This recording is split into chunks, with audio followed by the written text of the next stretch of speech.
bénissons encore cet après-midi d'avoir conduit nos pas, ô Dieu Tout-Puissant, dans ta maison, Seigneur. Dans cet endroit qui fait office de ta maison. Seigneur, comme nous avons chanté, c'est le désir et l'expression des sentiments de nos cœurs. Nous voulons te suivre tous les jours de notre vie. À toi mourir ou vivre. À toi, ô doux Jésus. Seigneur, nous voulons marcher après toi. Nous voulons, Seigneur, toute notre vie demeurer dans ta présence. C'est le seul pourquoi, Seigneur, nous sommes venus ici. Seigneur, nous sommes venus ici cet après-midi. Car nous voulons, Père, écouter encore tes instructions. La parole nous enseigne, Seigneur, que le jugement commence dans la maison de Dieu. S'il y a un jugement, Seigneur, cela commence dans la maison de Dieu. Seigneur, apporte-nous ta parole. Laisse que ta parole puisse nous juger cet après-midi, afin que nous n'ayons point à te rencontrer, Seigneur. Car nous préférons te rencontrer maintenant, comme étant l'agneau de Dieu, qui ôte nos péchés, que de te rencontrer de l'autre côté, comme le juge anglais, l'autorité suprême. Car devant toi, personne ne peut être exempté. Seigneur, prends ta parole. Place cela dans les cœurs de chacun de nous. Alors que nous nous attendons à toi. Seigneur, nous te prions que tu écartes l'homme du chemin. Tu as dit, Seigneur, que toute parole d'homme est un mensonge. Mais ta parole sortie de ta bouche à toi est esprit et vie. Seigneur, je prie que tu écartes cet homme ici du chemin. Cet homme qui est aussi un pécheur. Cet homme qui a aussi des erreurs comme tous les autres. Seigneur, il ne peut pas nous apporter les paroles de la vie éternelle. Mais Seigneur Jésus, si tu peux venir encore cet après-midi, au travers du don qui est Dieu, écarter l'homme du chemin et parler à nos cœurs, comme tu as parlé au jour de Cléopas et Antipas. Seigneur, alors qu'ils marchaient sur le chemin d'Emmaüs, tu les as rencontrés, Père. Tu leur as parlé comme jamais un homme leur a parlé. Seigneur, lorsque tu disparis de devant eux, ils pouvaient dire d'eux-mêmes, nos cœurs ne brûlaient-ils pas? Oh Seigneur, laisse qu'au-delà de la brûlure du cœur, que la parole qui sortira ce matin, cet après-midi, puisse nous emmener dans ta présence, Seigneur. Non seulement que nous puissions brûler, Père, mais que nous puissions, Père, habiter dans ta présence tous les jours de notre vie. Ainsi nous te prions, Père. Ne laisse pas, oh Jésus, que nous soyons des auditeurs oublieux, ou que nous soyons des gens habitués à cette parole. Mais laisse que la parole de Dieu puisse avoir son effet sur nous. Dans le nom de Jésus. Amen.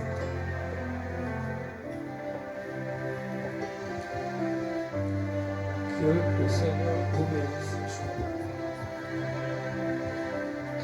Amen. Que le Seigneur vous bénisse très richement. Je crois que c'est un privilège pour nous d'être ici encore une fois. Amen. Je vous salue, je salue tous les bien-aimés. Je salue aussi les frères et sœurs qui sont venus parmi nous. Amen. Dieu bénisse chacun de vous. Alors, sans plus tarder, j'invite de vous mettre debout. Nous allons lire la parole.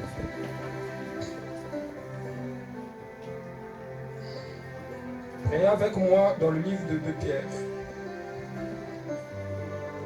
2 Pierre chapitre 3.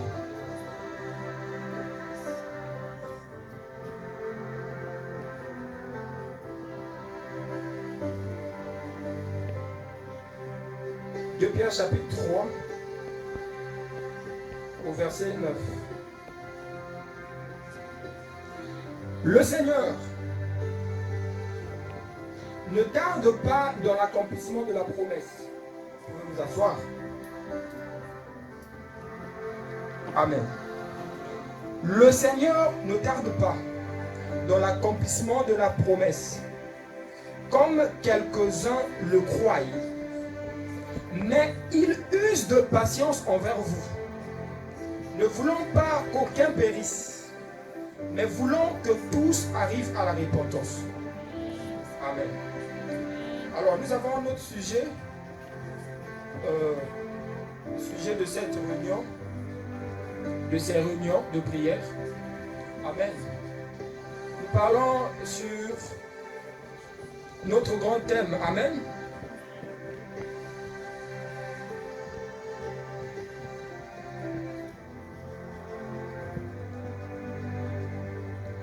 Qui peut accuser Dieu de l'avoir emmené en jugement sans l'avoir averti? Amen. Qui peut accuser Dieu de l'avoir emmené en jugement sans l'avoir averti? Amen. Amen. Alors, nous allons parler d'un petit sous-thème que nous intitulons avertissement, puis jugement. Amen. Avertissement, puis jugement. C'est un message prêché par notre cher frère William Branham. Amen. Frère Branham a prêché ce message, avertissement puis jugement, que nous allons aussi, sous la conduite du Saint-Esprit, essayer d'apporter cet après-midi. Amen. Alors, pour venir à notre thème, à notre grand thème, Dieu emmène-t-il un homme en jugement sans l'avoir averti? Quelqu'un peut-il accuser Dieu de l'avoir emmené en jugement sans l'avoir averti? Si nous voulons répondre à cette question, nous dirons que non. Amen. Donc je vous donne déjà la réponse. Aucun homme ne peut accuser Dieu de l'avoir emmené en jugement sans qu'il ait été au préalablement averti par Dieu. Amen. Dans l'histoire de la Bible, dans l'histoire de l'Église chrétienne, il n'y a jamais eu de personne que Dieu a emmené en jugement, sans pourtant que ce dernier n'ait été averti au préalablement. Dieu prend toujours le soin d'avertir avant de porter un jugement. Amen. Et si vous lisez la Bible, quelque part, vous verrez la Bible dit, ne jugez point afin que vous ne soyez pas jugés. Amen. Mais quand vous lisez toujours la même Bible, la Bible nous montre que l'homme spirituel juge de tout. Amen. Et qu'il est lui-même jugé par personne. Amen, amen. Est-ce que vous êtes avec moi? Amen. Alors, si nous lisons de façon littéraire la Bible, nous verrons c'est comme si la Bible se contredit. Amen. Parce que la Bible dit clairement, interdit clairement de juger afin de ne pas être jugé à notre tour. Amen. Mais quelque part, encore un peu plus loin, toujours dans le Nouveau Testament, la Bible nous montre que l'homme spirituel juge de tout et qu'il est lui-même jugé par personne. Amen. Prédicateur, qu'est-ce que cela veut dire? Où veux-tu nous emmener par là? Amen. Souvent nous apportons dans la société des jugements. Des jugements sur des choses que nous ne connaissons même pas. Amen. Des jugements sur quelque chose dont on ne maîtrise pas les tenants et les aboutissants. Amen. Peut-être parce que la personne ne fait pas comme nous, alors nous la jugeons. Peut-être parce que la personne ne partage pas ce que nous pensons être vrai, alors nous jugeons la personne. Amen. Peut-être parce que la personne ne prie pas dans notre église, alors elle est déjà mauvaise. Nous l'avons déjà jugée et condamnée. Amen. Peut-être parce que la personne est prostituée. Alors nous la jugeons. Oh, elle ira en enfer. Amen. Elle ira en enfer, forcément. Elle ira en enfer. Amen, amen. Parce qu'elle est prostituée. Peut-être parce que quelqu'un a volé. Amen. Alors nous disons, il a volé. Il est écrit ne volez point. Cette personne doit aller en enfer. C'est ainsi que nous apportons des jugements. Sans savoir réellement le pourquoi de la chose. Amen, amen. Et donc c'est ainsi que la Bible nous parle des préjugés. Amen. Des choses que nous donnons notre avis sans pourtant connaître la racine et le pourquoi de la chose. Amen, amen. Mais la Bible dit, l'homme spirituel juge de tout. Amen. Pourquoi l'homme spirituel juge de tout? Parce que l'homme spirituel a l'esprit de Christ. Amen, amen. L'homme spirituel a l'esprit de Dieu en lui. Et Dieu ne juge pas quelqu'un sans être descendu dans la peau de la personne. Avoir vécu ce que la personne a vécu. Avoir supporté ce que la personne a supporté. Et c'est seulement en ce moment-là que Dieu apporte un jugement. Amen, amen. Amen, amen. Parce que le jugement de Dieu n'est pas injuste. Amen. Le jugement de Dieu, c'est pas parce qu'il fait partie de notre église ou pas. Amen. Le jugement de Dieu est impartial. Dieu ne juge pas de façon injuste. Amen. Son jugement est juste. Amen. Et donc un homme qui a l'esprit de Dieu, il juge comme Dieu. Amen. Il a la révélation de la chose. Il ne parle pas tant que Dieu ne lui a rien dit. Amen, amen. Voilà la différence entre ces deux jugements. C'est qu'il y a un jugement qui est charnel. Un jugement que l'on apporte.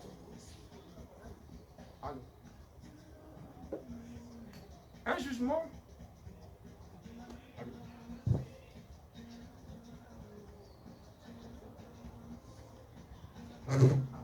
Un jugement qui est apporté de façon charnellement.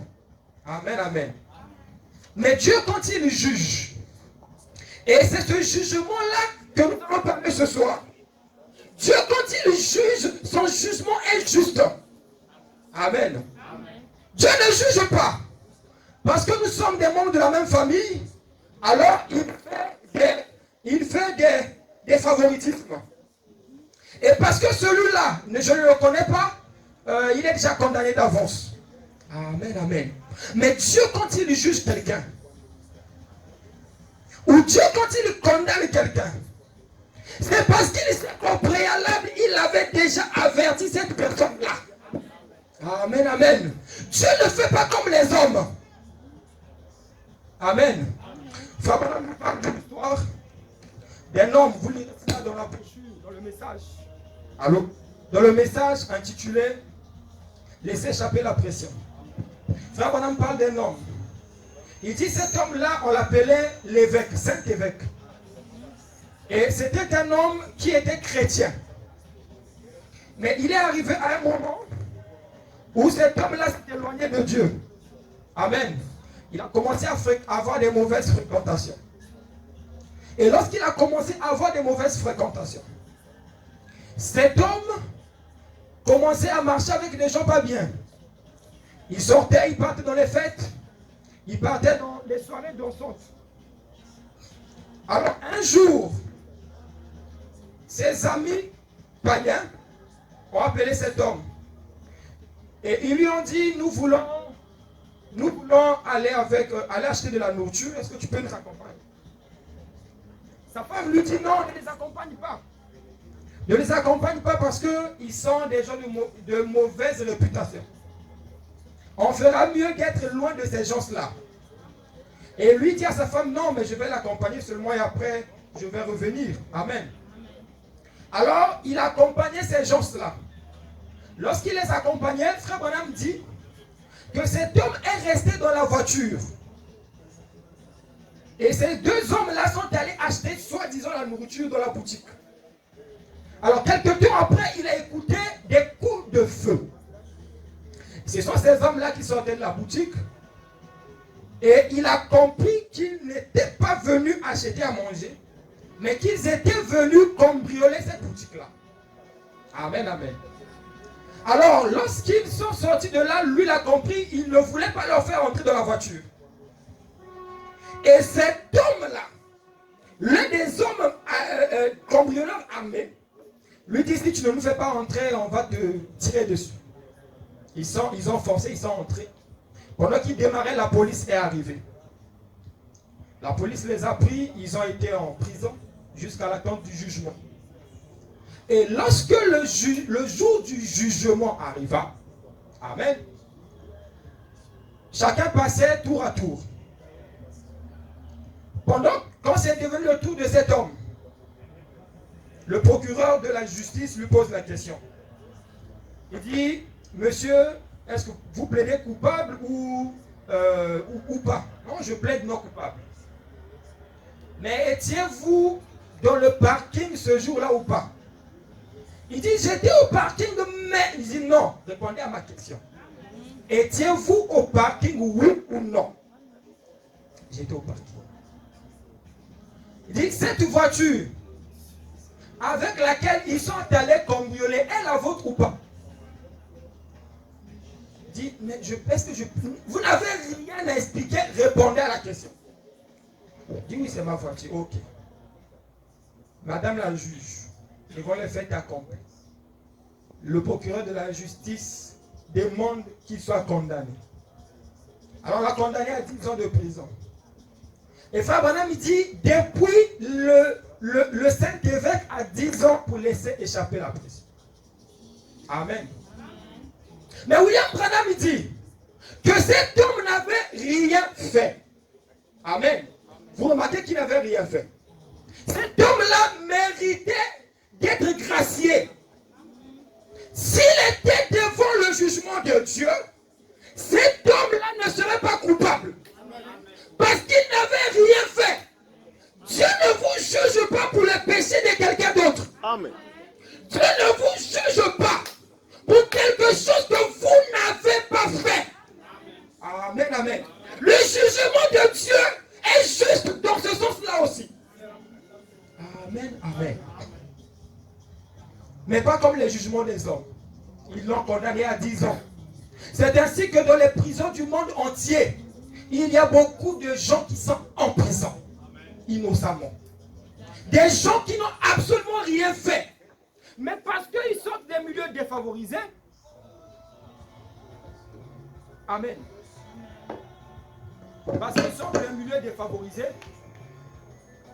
Ou simplement parce qu'ils n'ont personne pour défendre leur cas. Alors ces gens-là sont en train de couper en prison. Amen, amen. Mais il n'en est pas ainsi du jugement de Dieu. Amen. Lorsque Dieu juge, son jugement est juste. Amen.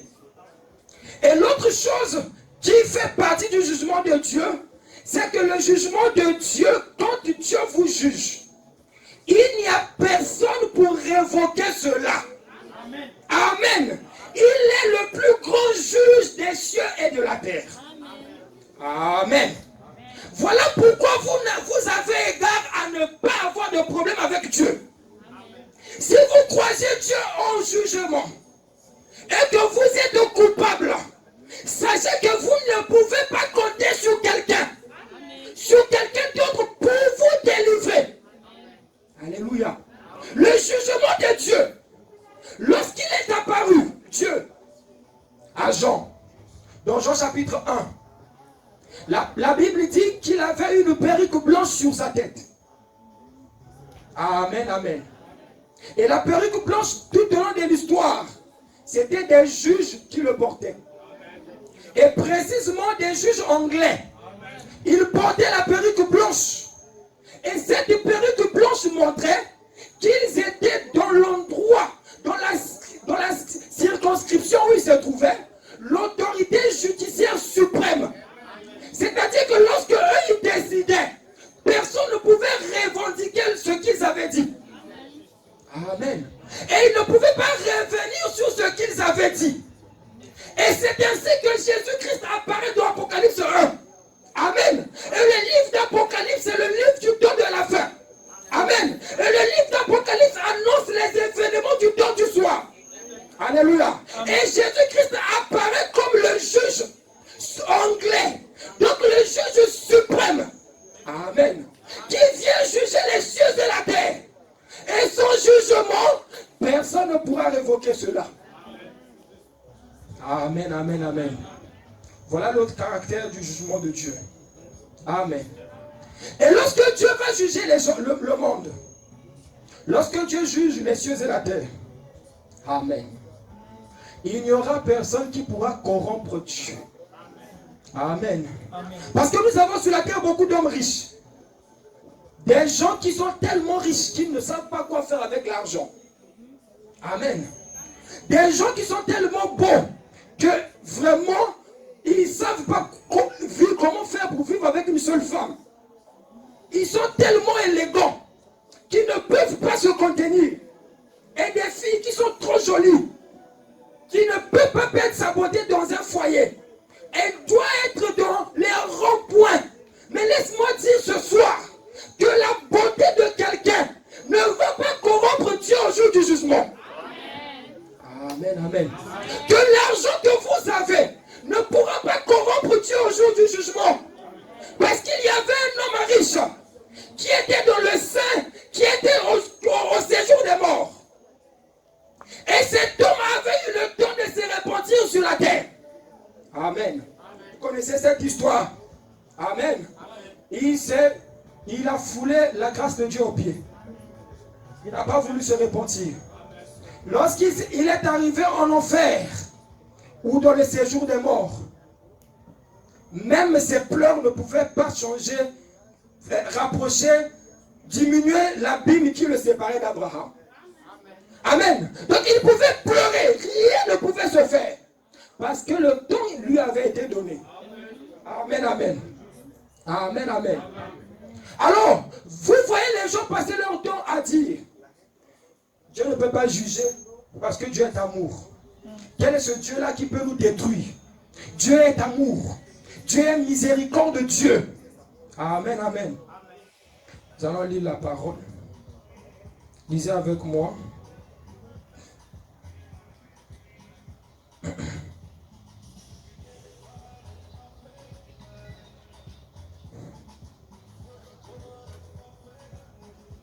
Prenez avec moi le livre de Pierre.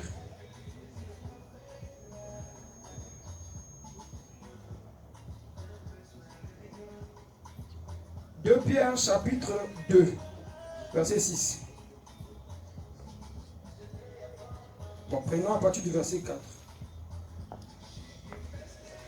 Car si Dieu n'a pas épargné les anges qui ont péché, mais s'il les a précipités dans les abîmes de ténèbres et les réserve pour le jugement. Amen, amen. C'est-à-dire qu'il y avait des anges au commencement qui avaient péché. Et à l'égard de ces anges-là, Dieu n'a pas fait du favoritisme. Dieu les a jugés. Amen. Et la Bible dit, si Dieu ne les a pas épargnés, amen, mais qu'il les a réservés pour le jugement. S'il n'a pas épargné l'ancien monde, mais s'il a sauvé Noé, lui, 8e, ce prédicateur de la justice, lorsqu'il fit venir le déluge sur un monde impie, s'il a condamné à la destruction et réduit en cendres les villes de Sodome et Gomorrhe, les donnant comme exemple aux impies à venir, et s'il a délivré le juste Lot, profondément attristé de la conduite de ces hommes sans fin dans leur dissolution, le Seigneur s'est délivré de l'épreuve les hommes pieux et réservé les injustes pour être punis au jour du jugement. Amen, amen. Dieu est amour. Dieu est aussi miséricorde de Dieu. Amen, amen. Et la miséricorde et l'amour de Dieu, c'est lorsque Dieu vous avertit. Amen. Lorsque Dieu est en train de vous avertir, c'est l'amour de Dieu en ce moment-là. Amen. Mais qu'est-ce que nous pensons? Nous pensons que c'est la faiblesse de Dieu. Nous pensons que Dieu n'arrive pas à tenir sa parole.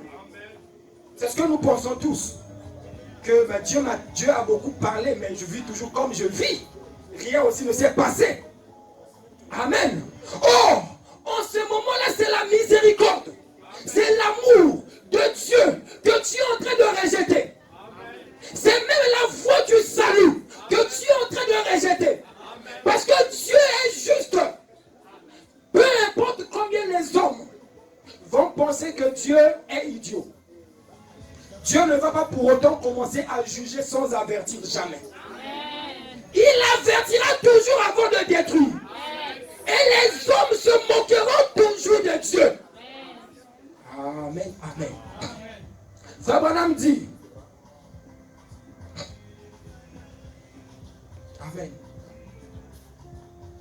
Donc lorsque Dieu avertit, généralement Dieu avertit au travers d'un message. Comme il était le cas au temps d'Adam. Amen. Dieu avait placé Adam et Ève dans le jardin d'Éden. Et Dieu leur avait dit de se multiplier, d'être féconds. Mais Dieu leur avait averti de quelque chose qu'ils ne devaient pas faire. Amen. Ils ne devaient pas manger le fruit de la connaissance du bien et du mal. Cette phrase-là, c'était la miséricorde de Dieu pour ce foyer. C'était la grâce de Dieu pour Adam et Ève. Amen, amen.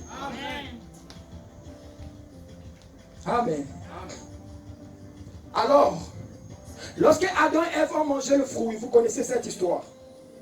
Ils sont sortis de la volonté de Dieu. Amen. Dieu aimait Adam et Ève. Amen.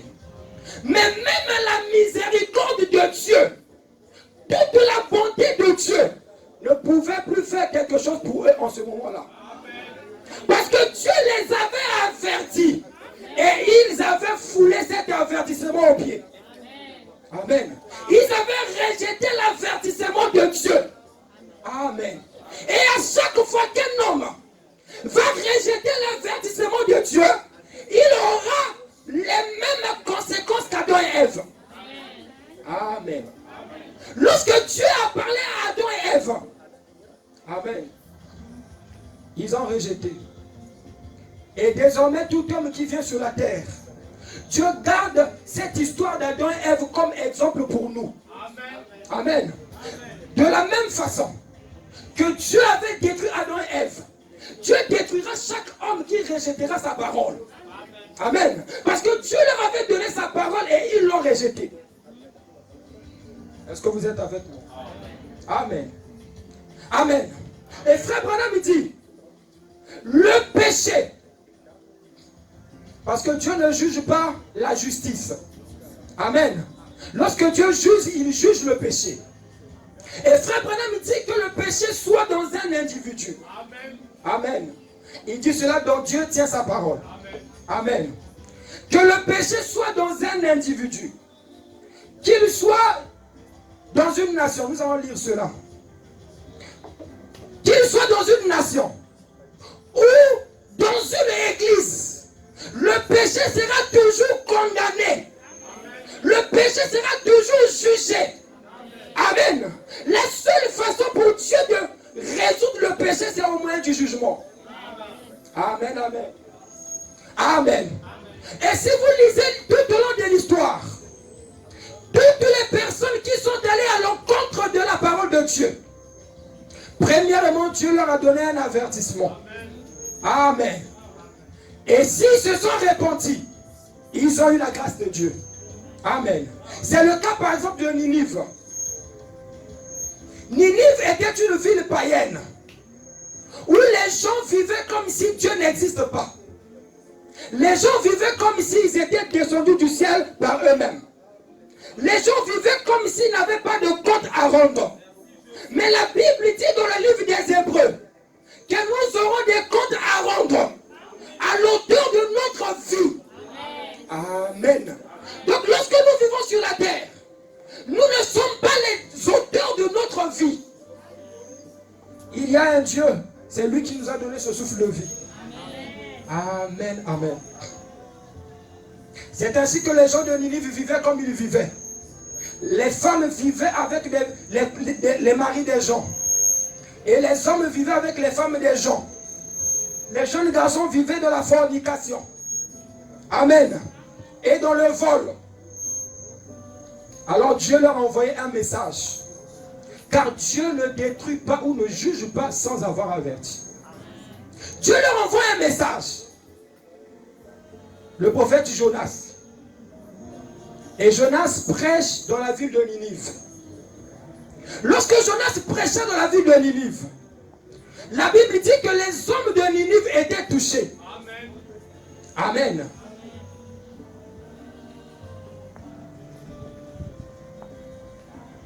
Alors, les hommes de Ninive étaient touchés. Ils ont déchiré les habits.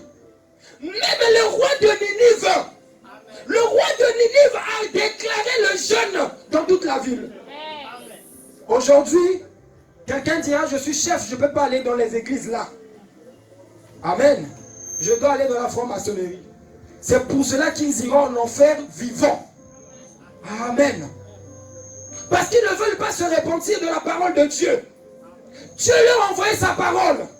Et dans la Bible, Dieu a des exemples des rois qui avaient reçu sa parole et qui se sont repentis. Amen, amen. Donc il n'y aura pas de roi qui dira je suis tellement trop chef que je ne peux pas me repentir. Le roi de Ninive s'est repenti. Et il emmena tout son peuple à la repentance. Et lorsque Dieu du haut des cieux a vu cela, amen, il s'est repenti de détruire Ninive. Amen, amen. Alors ainsi l'on sera toujours. Lorsqu'un homme recevra la parole de Dieu dans son cœur et la vivra, cet homme ne passera pas au jugement. Amen. C'est ainsi que la Bible dit, celui qui entend ma parole et qui la reçoit ne mourra pas, mais il est passé de la mort à la vie. Amen, amen.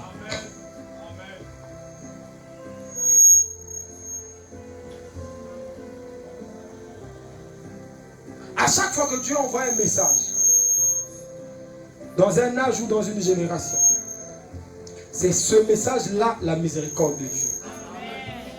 Amen. Mais qu'est-ce que les gens font? Ils rejettent cela. Ils foulent ce message-là au pied. Amen. C'était le cas au temps de Noé et au temps de Sodome et Gomorrhe. La Bible montre les caractéristiques de ces temps, comme nous a parlé hier. Il y avait tellement le péché au temps de Sodome et Gomorrhe. Vous savez qu'ils sont descendus sur la terre pour voir si c'était vrai. Il y avait tellement de péché que Dieu ne croyait pas que c'était vrai. Dieu a dû descendre. Mais laissez-moi vous dire qu'aujourd'hui, il y a plus de péché qu'au temps de Sodome. Amen. Je n'ai pas le péchéromètre. Amen. Pour mesurer le péché. Mais je sais, si une seule ville ou deux villes jumelles ont fait descendre Dieu sur la terre, qu'en est-il de la terre entière aujourd'hui? Là où il y a la perversion, dans chaque coin de la terre, il y a plus de péché aujourd'hui qu'au temps de Noé. Il y a plus de péché aujourd'hui qu'au temps de Sodome. Amen. Alors comment Dieu ne détruira-t-il pas ce monde? Si Dieu a détruit Sodome et Gomorrhe, comment Dieu ne détruira-t-il pas ce monde? Amen, amen. Si Dieu a détruit Sodome et Gomorrhe, c'est un exemple pour les âges à venir, dont la nôtre. Quand nous voyons notre âge, Nous le comparons avec l'âge de Sodome et Gomorrhe. Frères, sœurs, c'est encore dans nos pays où l'homosexualité, les gens se retiennent. En Europe, c'est une vie. Même au Congo, c'est entré. Vous voyez à Télé Congo, un PD venir défendre l'homosexualité. Est-ce que ça pouvait être fait? Mais ça doit être fait. Parce que l'iniquité des Amoréens doit atteindre le comble. Lorsque le péché atteint le comble, seuls les élus de Dieu pourront vivre au-dessus du péché. Parce que lorsque le péché abonde, il y a une grâce particulière qui surabonde. Et cette grâce emmène l'église de Christ au-dessus du péché. Amen. Mais vous ne pourriez pas sans Christ de résister à cet âge mauvais. Est-ce que vous êtes avec moi? Tous les jours, nous écoutons la parole de Dieu. Tous les jours, nous partons à l'église. Et lorsque nous repartons à la maison, nous vivons comme nous voulons. Nous ne faisons pas parler les sœurs. Nous ne faisons pas parler les frères. Nous critiquons. Nous comparons. Nous portons des faux jugements. Amen. Tu ne sais pas le jour où tu vas mourir. Amen. Il y a eu au moins dans la Bible quelqu'un qui savait qu'il allait mourir bientôt. Amen. Cet homme-là, c'était Ézéchias. Lui, au moins, Dieu lui avait dit, Ézéchias, mets ta maison en ordre car tu mourras. Amen. Donc, avant de mourir, quelqu'un doit mettre des choses en ordre. Donc, il y a des choses à mettre en ordre avant la mort. Mais toi et moi, nous ne savons pas. À quand viendra la mort? C'est ainsi que nous devons vivre tous les jours de notre vie. Vivons comme si c'était la dernière fois. Vivons de telle sorte que nous laissons sur les sables du temps des pas ensanglantés que quelqu'un d'autre pourra suivre et dire qu'il y a un chrétien qui a marché par. Amen, amen. Ézéchias savait. Dieu lui a dit de mettre sa vie en ordre. Amen. Parce que sa maison n'était pas en ordre. Mais nous ne savons pas quand est-ce que nous partirons. Et nous sommes toujours dans les critiques. Nous sommes toujours là dans on ne veut pas prier. Dans la distraction. Amen. Dans les choses qui ne nous emmèneront qu'en enfer. Vous savez qu'on le veut ou pas. On doit vous dire la vérité. Il y a des choses qui emmènent en enfer et des choses qui emmènent au ciel. Vous ne pouvez pas prétendre être sur le chemin du ciel et avoir des copines et être un menteur et être quelqu'un qui vit dans la jalousie. Vous partez là en enfer. Si vous ne vous répandez pas, vous partez en enfer. L'enfer a un chemin. Mais ce chemin n'est pas géographique. C'est le genre de vie que vous emmenez, qui vous emmène au ciel ou en enfer. Amen. C'est vrai que les œuvres ne sauvent pas. Mais les œuvres témoignent qu'il y a un travail de l'âme. Vous ne pouvez pas être sauvé à l'intérieur et à l'extérieur, vous vivez comme vous voulez. Parce que l'arche de Noé avait l'huile en dedans et en dehors. Amen. Donc le Saint-Esprit dans ton âme produit la vie sauvée de Christ. Amen, amen. Dieu nous parle. Dieu nous a toujours parlé. Vous savez, je vais vous surprendre. Dieu est plus disposé à nous parler que nous le sommes à l'écouter. Et souvent, il nous parle et nous ne l'entendons pas. Parce que nous aimons le monde plus que Dieu. Oh, j'aimerais que tout Haïen écoute ce message. Amen. J'aimerais que tout Haïen écoute le message. Il y avait un homme. Je vais m'arrêter bientôt. Un homme qui marchait avec son chien. Il était un pauvre homme. Il n'avait rien de bon. Son ami, son meilleur ami, c'était ce chien-là. Alléluia. Son meilleur ami, c'était ce chien. Partout où il partait, il emmenait le chien. Si on lui donnait un peu de nourriture, il mangeait avec lui. Quelquefois, il mangeait même sa bouche contre la bouche du chien. Ils étaient de vrais amis. Alors un jour, pendant qu'il marchait, cet homme il marchait dans les montagnes de sa ville ou de son village. Il rencontra un lingot d'or qui était estimé à des milliards de dollars. Quand il vit cela, sa vie changea dans son esprit. Il était rempli de joie. Il prenait son chien, il l'embrassait. Oh, vraiment notre vie a changé. Il était très heureux. Il marchait avec son chien, mais plus comme avant, parce que cette fois-ci, sa vie devait changer. Alors un jour, ce même jour, ils sont arrivés dans une caverne. Et dans la caverne, il pensait à tout ce qu'il allait faire avec son argent. Oh, combien de maisons je vais construire. Combien de voitures j'aurai. Oh, combien je pourrais m'inscrire dans la plus belle des écoles qui existent. Combien je ferai, combien je vais voyager, faire le tour du monde. Et pendant qu'il faisait son programme, il y avait quelqu'un qui venait afin de pouvoir loter son bien qu'il avait ramassé. Amen. Amen, amen. Mais comme on dit que le chien c'est le meilleur ami de l'homme, le chien commençait à aboyer parce qu'il avait vu le danger. Il aboyait le chien. Le chien aboyait. Mais cet homme ne pouvait plus comprendre le chien. Le chien continuait à aboyer. Il aboyait. Il aboyait tellement que il a stoppé le chien. Arrête d'aboyer.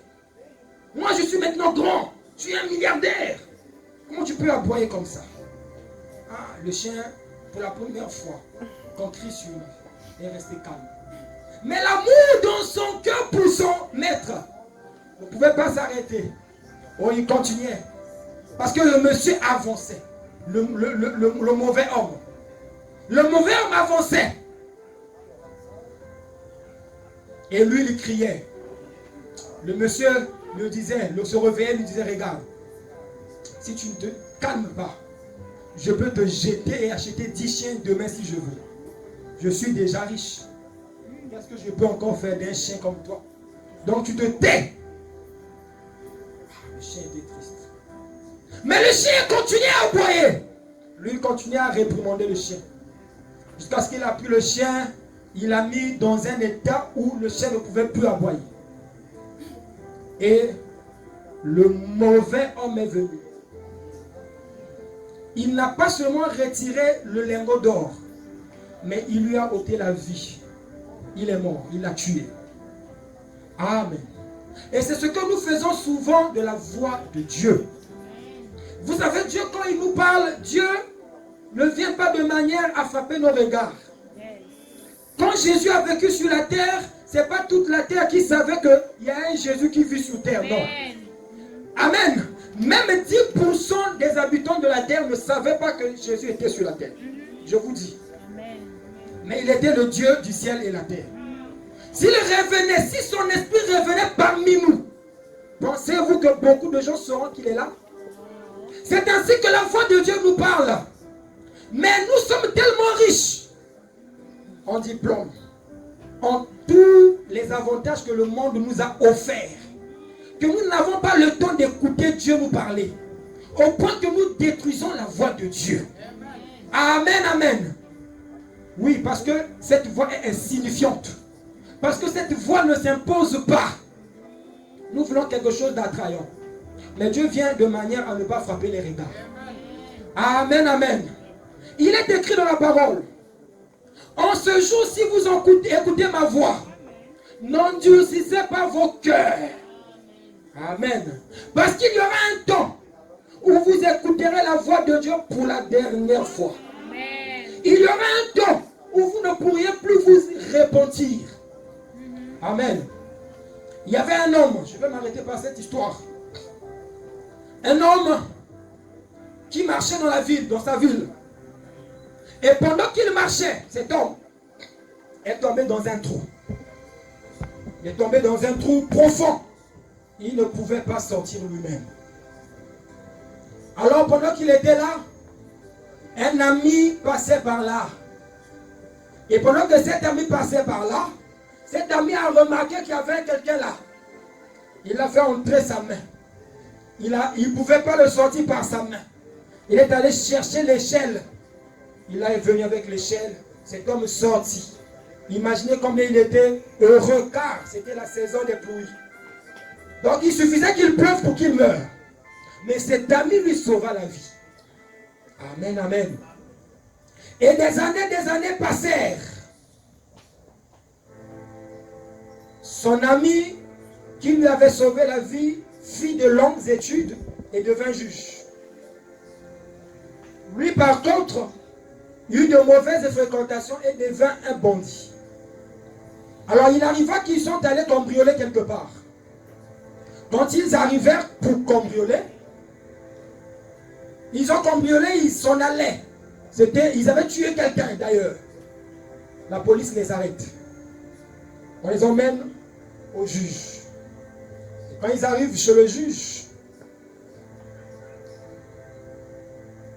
le procès commençait. Le juge, il avait le dernier mot sur leur sort. Amen. Pendant qu'il avait le dernier mot, ce monsieur, dans toute sa misère, le bandit, le brigand de l'histoire, le principal, dans toute sa misère et sa souffrance, dans tous ses remords, ne pouvait que lever les yeux et remarquer que le juge, c'était son bon vieux ami. Son ami qui lui sauva un jour quand il se trouva dans un trou. Il se dit, mais vraiment, il est vrai que 1 appelle 2 et 2 appelle 3. C'est lui qui m'avait sauvé quand j'étais dans le trou. Non, il me sauvera aussi ici. Amen, amen. Il est allé voir le juge. Quand vint son tour, on l'appelait à la barre. Il a parlé au juge. Il dit, est-ce que vous vous souvenez de moi? Le juge dit, non, je ne me rappelle pas. Il dit, vous ne vous souvenez même pas un peu de moi? Il dit, non, je ne me rappelle pas de vous. Il rappelle. Un jour, j'étais dans un trou, j'allais mourir. Mais vous m'aviez sauvé ce jour-là. Non, j'attends que vous me sauvez encore. Amen, amen. Alors le juge lui dit, le jour où je t'avais sauvé, j'étais ton sauveur. J'étais ton ami. J'étais ton sauveur. Mais là, je suis le juge. Et là-bas, je t'avais sauvé au nom de l'amour. Là, je dois te juger au nom de la loi. Je ne peux pas faire de compromis. Et il fut condamné. Amen. Et c'est ce que nous faisons souvent avec notre ami Jésus. Notre bon vieux ami qui mourut pour nous à la croix du calvaire. Cet ami qui nous sauve de maladies. Cet ami qui nous sauve des démons. Qui nous délivre de toutes les choses de ce monde. Nous pensons toujours qu'il peut nous sauver au jour du jugement. Nous préférons le rencontrer au jour du jugement. Car la Bible dit dans Matthieu chapitre 22:5 que ce jour-là, il mettra les uns à sa droite et les autres à sa gauche. Il le jugera selon les œuvres de chacun. Amen, amen. Il le jugera chacun selon ses œuvres. Oh, vos œuvres des ténèbres seront jugées. Dans sa présence, il n'y a pas de secret. Peut-être que je suis trop tranchant. Je ne sais pas pourquoi. Mais je crois qu'il est important que nous réalisons l'œuvre de la miséricorde de Dieu en ce moment. Que nous réalisons qu'en ce net moment, quand Dieu nous parle par sa parole, c'est la seule chose qui puisse nous sauver. Et que nous réalisons que nous ne pouvons rien faire devant le trône du jugement. Car au dernier jour, il y aura un jugement. La Bible dit les uns se lèveront. Amen. Pour l'opprobre éternel. Amen. Les autres se lèveront pour prier ensemble avec lui. Pour vivre éternellement. Mon frère, ma soeur. Alors que je vais m'arrêter par là. N'as-tu pas entendu Dieu te parler ce soir? Veux-tu encore repousser à demain ce que tu peux faire aujourd'hui? Amen. Qu'y a-t-il de plus précieux que la vie? La Bible ne dit-elle pas que servirait-il à un homme de gagner le monde entier si la fin il perdait son âme? Car une âme vaut 10 000 mondes. Pendant que je suis en train de parler maintenant, pendant que nous sommes en train de prêcher encore, nous ne savons pas si cette campagne va finir. Car personne ne sait à quel moment le Seigneur apparaîtra. Mais pendant que Dieu nous a parlé ce soir, pendant que Dieu nous parle ce soir, j'invite simplement les gens d'ouvrir leur cœur à Dieu. La Bible ne dit pas si tu sens quelque chose. La Bible dit si tu crois. Et ce que j'ai dit, au nom de Jésus, c'est la parole de Dieu. Si tu peux le croire et donner ton cœur à Jésus, tu auras la vie éternelle. Oh, tu as tellement fréquenté l'église qu'à un moment c'est devenu une routine. Amen. Tu peux encore recevoir la grâce de Dieu ce soir. Amen, amen. N'attends pas le recevoir comme juge, mais il est ici ce soir comme un ami. Il veut te sauver comme un ami. C'est comme un ami qu'il a pris ta place. Il est devenu pécheur afin que tu deviennes saint. Oh, si tu peux seulement donner ta vie à Jésus. Non, on ne demande pas que tu fournisses un effort.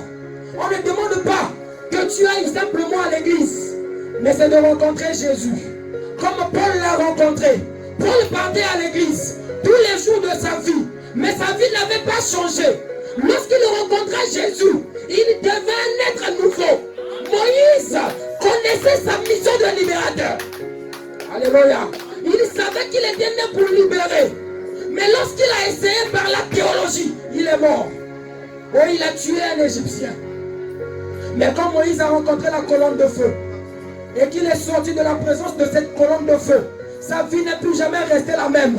Il ne s'agit pas d'aller à une église. Il ne s'agit pas d'être membre de l'église. Mais il s'agit de rencontrer cette lumière. Il s'agit de rencontrer cette colonne de feu. Il s'agit de monter plus haut. Comme les apôtres, ce jour-là, dans la chambre haute, de dire Seigneur, me voici.